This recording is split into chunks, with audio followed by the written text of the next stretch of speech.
Welcome to HollyWould. I'm your host, Holly Solem, and today I am going to do another solo episode talking about everybody's favorite subject, dating. In particular, my experiences with dating. And boy, do I have a story for you. Oh boy. So buckle up, because this HollyWould story goes all the way across the pond to London, England. I met a guy in LA. I met him in LA.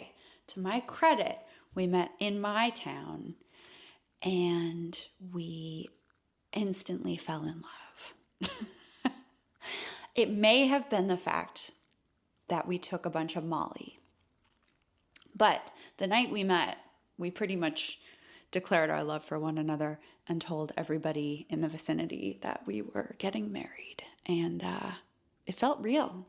It really does. Molly is a hell of a drug. And I don't do drugs like that anymore. But I used to, and they were fun. He ended up staying in LA for a while. This man was in a band, surprise, surprise, and lived in London.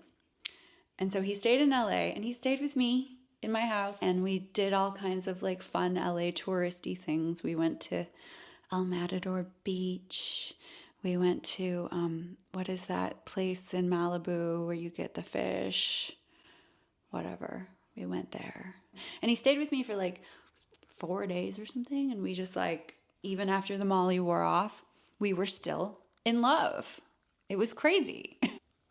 So then he went back to London, and I guess this was during the time of Skype. There was no FaceTime yet, so he was like Skyping me like every night or morning or whatever. We would like figure out times to talk. We were pretty much obsessed with each other. And he's like, you have to come to London. You have to come to London. I was like in my 20s and pretty much broke, working in this store and playing in a band and just in my 20s and like scraping by. He's like, I'll split the ticket with you. Now, first of all, I wouldn't do that now. I wouldn't split a ticket. If a guy was like, I want you to come visit me all the way across the country, he would have to pay for my ticket. I finally said, yes, let's do it. I'm coming. He got a ticket and he was like, oh yeah, you can just bring me your half of the money in cash. So I scrounged up all my pennies and I went to the bank and I got cash in British pounds. And I flew for, 13 hours or something to London. Also, like, I was going to be there for like 10 days for a while. And we were so excited. We talked every day leading up to it. Oh my God, I miss you. I can't wait to kiss you. Blah, blah. So he's like, okay, I'll meet you in the airport, because he had a DJ gig in France, in Paris, and he was going to be taking the train back to London when I was landing. We planned it all out. He's like, I'll meet you at the Costa Coffee at Heathrow Airport by the trains. So I figured it out. This was before phones, before like iPhones and shit. Like, we had cell phones. I don't know, I had like a BlackBerry or something. It didn't work overseas. So I get there. I don't have my phone. I don't have a phone. Trying to figure out where this Costa Coffee is, and I'm tired and I'm frazzled, but I'm excited. And I drag my suitcase and I wait there, and then I see him. And he's so cute, and I'm so excited, and I'm like, oh my God, this is going to be the reunion of a lifetime. And he's coming towards me, and he looks at me, and he's like not smiling, and he's looking at me like a stranger. And then he like comes up to me, and he gives me this like cold little like peck on the cheek, and he won't look me in the eye. And my brain is exploding. I'm like, what the fuck happened while I was on the airplane? We talked like right before I left for the airport, And all he could say was like how excited he was to see me. What? Hello? What? I was like, do I look ugly? Do I look really bad? What happened? Did he like meet someone else in Paris? Like, what the fuck is going on? And so we didn't get a car. Oh no. We like take trains back to his place in East London.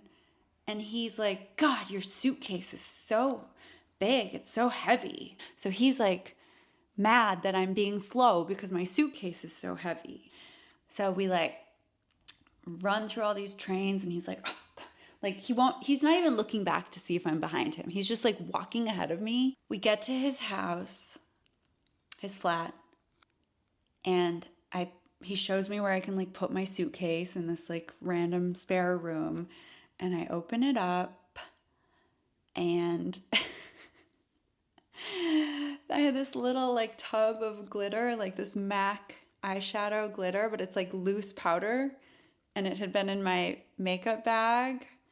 And somehow it exploded in my suitcase. So every single thing I owned was just covered in glitter.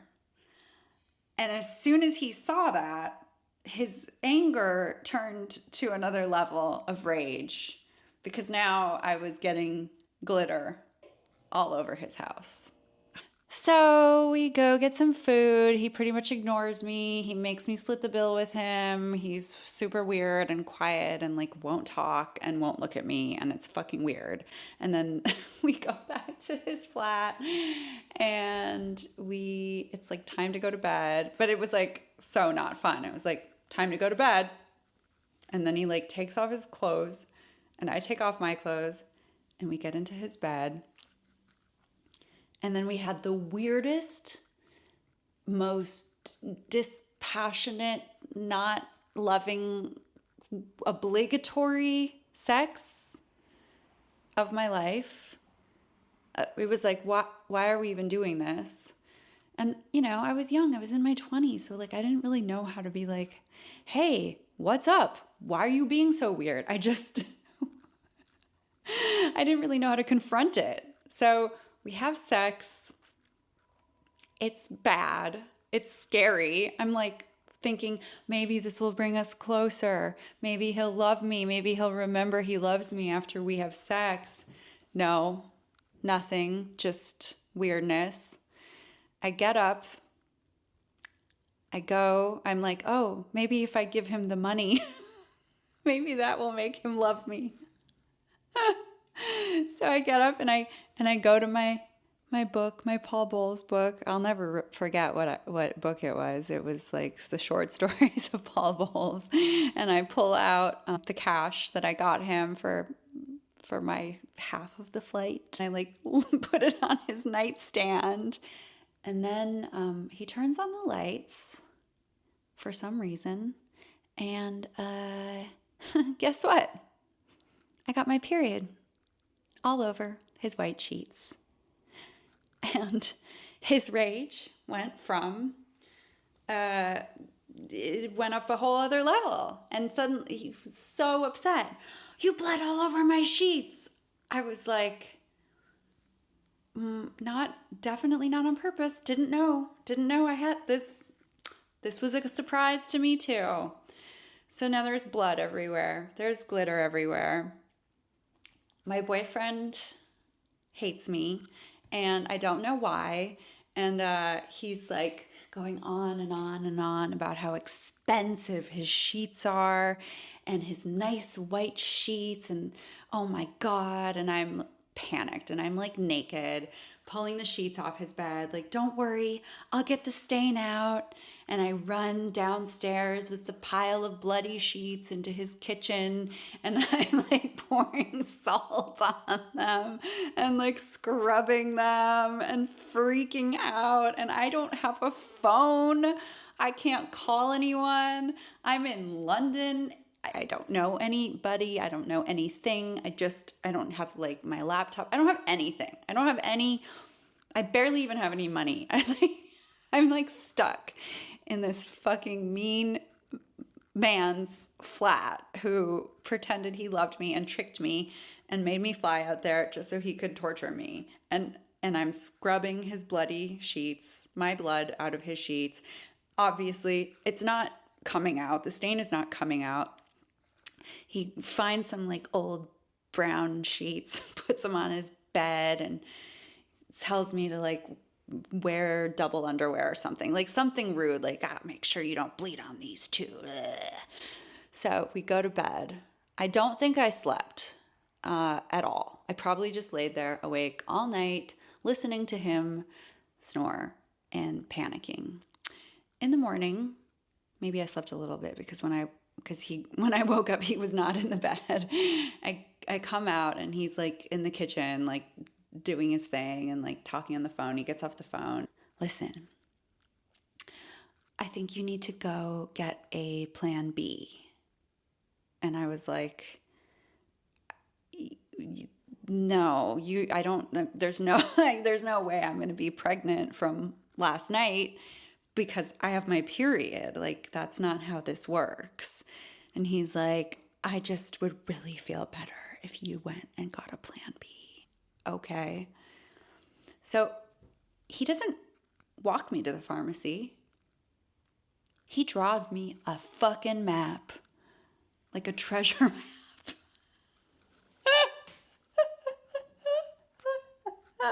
I can't even, as I'm saying all of this out loud, I'm so blown away. Like, I can't even imagine for 1 second putting up with any of this. Like, not, like, every step of the way, I'm just like, what? Holly? Huh? But I guess it's like, this is for the young girls. Oh, and if you are a grown woman and you're putting up with anything like this, like, I feel you. It's hard. It's hard to just know how to handle these situations. It was so surreal. Also, I was like so jet lagged. So anyway, he draws me a map and I walk to the pharmacy and I'm like following the map, like, oh, I don't want to get lost because I'm in London with no phone and no money. And I get to the street, and across the street, I'm like, there it is, Boots Pharmacy or whatever. I'm so okay. And I'm about to cross the street, and I remember, like, oh, I have to look the opposite direction. And then just as I look to my right, I see a woman step out in front of a bus and get hit. That's right. I see a woman get hit by a bus. And it was just like, I'm not supposed to be here. This isn't, I don't know what happened to that woman. It's really disturbing. It was really fucking scary. And I don't know. I don't know if she survived. I don't know what happened. It was shocking. And all these like people went running towards her and police and just chaos erupts. But I'm on a mission. I got to go get this plan B to make this man happy. I buy a plan B that I definitely don't need since I totally have my period and I'm bleeding everywhere and I'm also covered in glitter. I walk back to this guy's house, tell him what happened about the woman getting hit by a bus, and he's just like still ignoring me.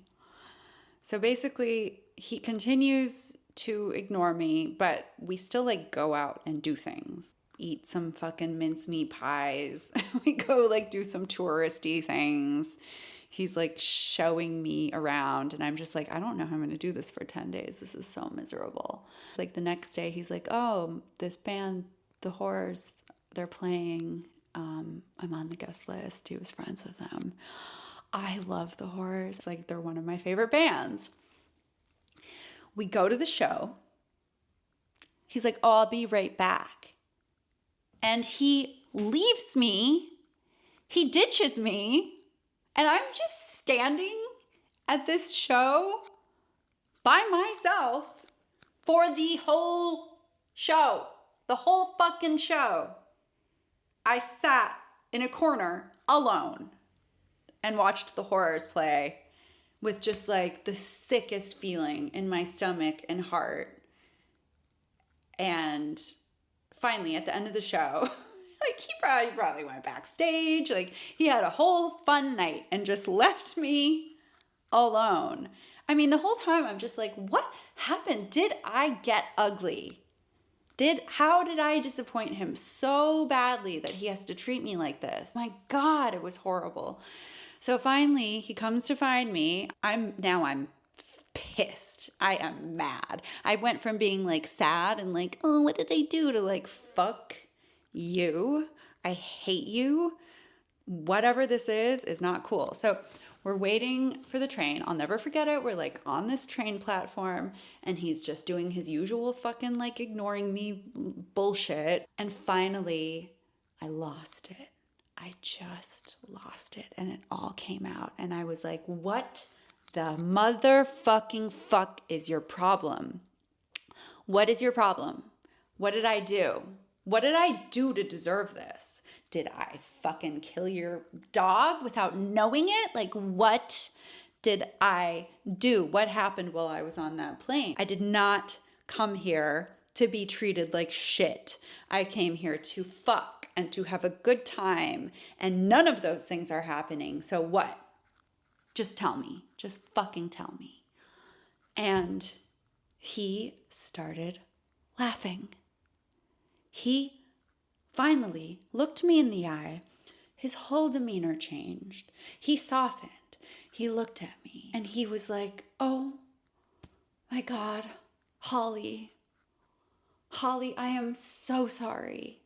Oh my God, Holly, you're so right. I'm so sorry. Right. You came here to have a good time and to fuck and to have fun. And I've been treating you so badly. I'm so sorry. He's like, I don't know. I just got in my head.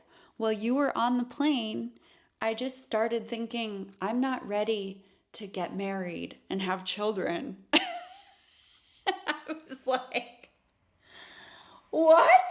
Who said anything about getting married or having children? I seriously just came here for fun, to have sex with you and to party. What?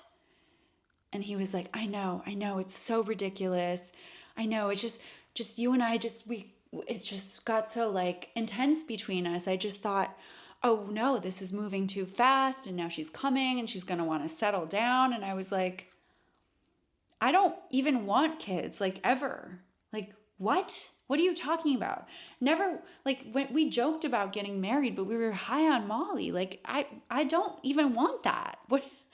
Why didn't you just say something to me? And he's like, I don't know, I'm English. It's because I'm English and we don't talk about our feelings and I got in my head and I'm so sorry. And I was like, well, that was like the worst 3 days of my life. You put me through the worst 3 days of my life. And now you're like, oh, I'm so sorry because you made up a story about me that isn't even true and then just decided to punish me for it. Like, fuck you. Now he's changed his tune and he loves me again. And he's like trying to hug me and like hold me and cuddle me. And I'm like, no, get away. I do not like you anymore. Now I know who you are. I think you're like, I just can't believe you would treat me like this. Ugh. At least it's a little better because now I have the power. My power has returned to me and I'm me again. And we take the train back and he's trying to be light and jovial. And he's like, I'm going to make it up to you. I swear I'm going to make it up to you. I'm so sorry. And you're right. And everything's going to be different now. And we're going to have the best time. And we still have like fucking 8 days or some bullshit. It's like a little kid. It's like, he's like trying to make me laugh, trying to like putting on a show. And we're going all over the place. He's showing me all of London. We're going to get Indian at Brick Lane and we're doing the London Eye. And now we're taking pictures and we're having fun and like making out and stuff. So anyway, we go back to his flat and we start making out and I'm like, oh, fine, whatever. I'm here. I know I don't like this person anymore and I hate him now, but I'm here. So I might as well make the best out of it. We start making out and it like starts to sort of progress into something. And then he's like, no, we can't. Not until your sickness is over. Excuse me? My what? Your sickness. My period? Oh my God. He was calling my period my sickness. And you're a weird, repressed person who doesn't like period sex. Whatever. I think period sex is totally fine. And like every guy that is just like a fucking grown up is like, whatever. And this goes on for a few days where we're just like kind of having fun together, but there's no sex and it's kind of cuddly. But oh no, I can't because you're bleeding. And I'm like barely bleeding at this point, if at all. And then one night we're sitting in his living room watching telly.